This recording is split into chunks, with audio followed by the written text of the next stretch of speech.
এবার সন্দেশখালীর দিকে নজর রাখবো, কারণ সন্দেশখালীতে ভোট প্রচারে শুভেন্দু অধিকারী পদযাত্রা থেকে তৃণমূলকে জবাবের ডাক দিলেন বিরোধী দলনেতা।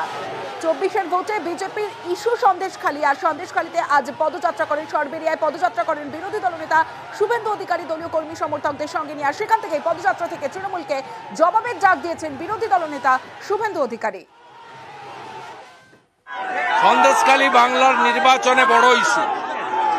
মা বোনেরা সব জায়গায় বলছে সন্দেশখালীর বদলা নেব ইভিএম এ।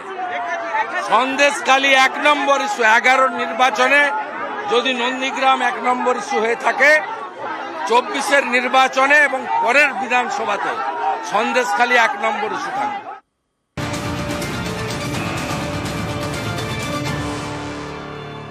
সন্দেশখালীর বেতাজ বাদশাহ শেখ শাহজাহানের বাড়ি এবার কিনতে চান শুভেন্দু অধিকারী। সন্দেশখালীতে প্রচারে শাহজাহানকে কটাক্ষ করেছেন বিরোধী দলনেতা শুভেন্দু অধিকারী। শেখ শাহজাহানকে কটাক্ষ করে চড়া সুর বিরোধী দলনেতার। বিজেপির প্রার্থী হয়ে প্রচারে সন্দেশখালীতে শুভেন্দু অধিকারী, আর সেখানে শাহজাহানের বাড়ি কিনতে চান বলে জানান শুভেন্দু অধিকারী। শাহজাহান এখন কোথায়?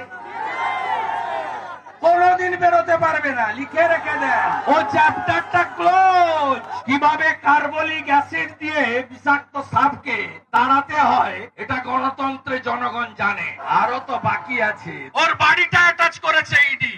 নিলাম করলে আমি কিনবো। শাহজাহানের বাড়ি যদি নিলাম করে আমি কিনবো বলে গেলাম। কত বড় মস্তান দেখবো আমরা বলে গেলাম।